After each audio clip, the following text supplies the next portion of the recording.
दोस्तों आज हम लेकर आए हैं एक और नई कहानी। आप इस पूरी कहानी सुनने के लिए अभी वीडियो को लाइक करें, चैनल को सब्सक्राइब करें और नोटिफिकेशन बेल को दबाना न भूलें। मेरा नाम रामू है और मेरा ताल्लुक एक गरीब घराने से है। कुछ अरसे पहले मैं एक जमींदार की जमीन पर काम करता था। उस जमींदार का नाम चौधरी रणवीर सिंह था।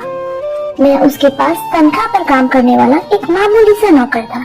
उसने अपने खेतों के करीब ही मुझे एक छोटा सा मकान भी दिया हुआ था, जिसमें मेरे साथ मेरी बीवी भी रहती थी।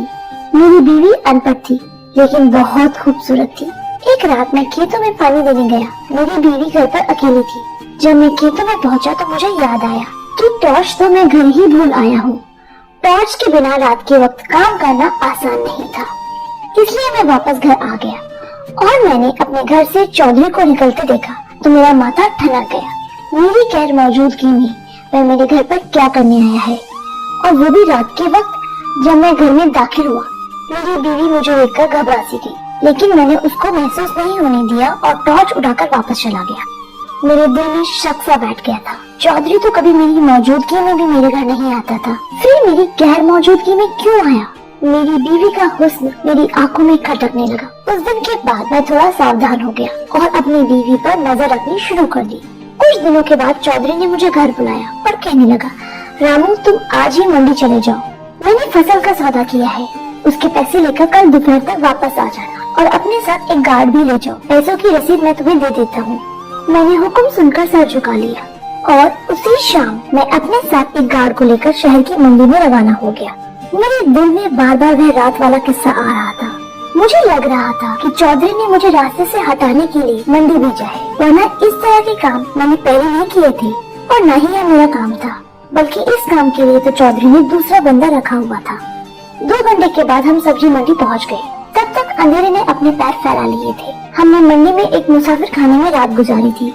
सुबह 10 बजे बची हुई रकम लेकर वापस डेरे पर भी आना था। जब हम खाना खाकर फ्री हुए तो मैंने गार्ड से कहा, यार तेरी भाभी घर में अकेली है, रात का वक्त है, वह परेशान हो रही होगी, अगर तू कहे तो मैं वापस घर चला जाऊं। तो गार्ड ने मेरे कंधे पर हाथ मारकर कहा, रामू तू चला जा, भाभी को अकेले मत छोड़ो, वैसे भी आजकल कुछ ठीक नहीं है, फिर सुबह वापस आ जाना, फिर रकम की गिनती करके डेरे पर ले जाएंगे। मैंने उसका शुक्रिया अदा किया और घोड़े की रफ्तार से वापस घर रवाना हो गया। रात के 11 बजे का वक्त था। खैर कुछ ही देर में मैं अपने घर के करीब पहुँच गया। अब अगला काम यह पता लगाना था कि क्या वाकई मेरा अपनी बीवी और चौधरी पर शक सही है या गलत है। मकान के पीछे जाकर मैं खामोशी से छत पर चढ़ गया और आहिस्ता आहिस्ता किनारे की तरफ आया। फिर उसी जगह लेटकर सहन की तरफ देखता रहा। थोड़ी देर बाद मुझे दरवाजा खुलने की आवाज आई। एक शख्स ने धोती पहन रखी थी। कमरे से निकलकर सहन में लगे पानी की नल की तरफ गया। मैंने उसको पहचान लिया था, वह चौधरी रणवीर सिंह था। हाँ वो वही था जो मेरा जमींदार और जिससे मेरी रोजी रोटी जुड़ी हुई थी। तभी मेरी बीवी भी बाहर आई और दोनों मिलकर नहाने लगे और साथ ही उनकी शर्मनाक हरकतें भी जारी थी। मेरा शक बिल्कुल सही निकला। मेरी खूबसूरत बीवी चौधरी के साथ मेरी नाक के नीचे मेरी इज्जत का कबाड़ा कर रही थी। मेरा खून जोश मार रहा था। जी कर रहा था कि अभी नीचे उतरकर दोनों को काट काट कर कीमा बना डालूं। लेकिन मैंने जोश की बजाय होश से काम लेने का सोचा और खामोशी से लेटा रहा। दोनों नहाकर कमरे में चले गए तो फिर मैं छत से नीचे आया और फिर सहन से उतरकर कुछ ढूंढने लगा। जल्द ही मुझे वह चीज भी मिल गई जो मैं ढूंढ रहा था। वह लंबे दस्ते वाला हथौड़ा था जिससे मैं अपनी खेती बाड़ी वाले औजार मरम्मत किया करता था। वह हथौड़ा मैं हाथ में पकड़कर दरवाजे के पीछे छुपकर खड़ा हो गया। उस वक्त मुझे काफी देर इंतजार करना पड़ा था। कमरे के अंदर से सरगोशियों की आवाज आ रही थी। मेरा दिल धुआं धुआं हो रहा था। मैं गरीब जरूर था लेकिन बेगैरत हरगिज नहीं था और आज मैं उसके खेल को खत्म करने वाला था। फिर अचानक दरवाजा खुला और जो पहले बाहर निकला वह चौधरी ही था। मैंने हथौड़ा लहराया और उसके सर पर दे मारा। वह कोई आवाज निकाले बगैर ही मर गया। अंदर से मेरी बीवी की आवाज आ रही थी जो चौधरी से कह रही थी, दोबारा कब मिलने आओगे, मैं इंतजार करूंगी तुम्हारा। मैंने कमरे में दाखिल होकर बुलंद आवाज में कहा, चौधरी को अब आने की जरूरत नहीं है, बल्कि तुमको उसके पास जाना पड़ेगा। मुझे इस तरह अचानक देखकर मेरी बीवी का मुंह हैरत से खुला रह गया। मैंने उसको बालों से पकड़ लिया और सख्त लहजे में उससे पूछा कि घटिया औरत, जब तुझे चौधरी के साथ ही मुंह काला करना था तो मुझसे तलाक भी तो ले सकती थी।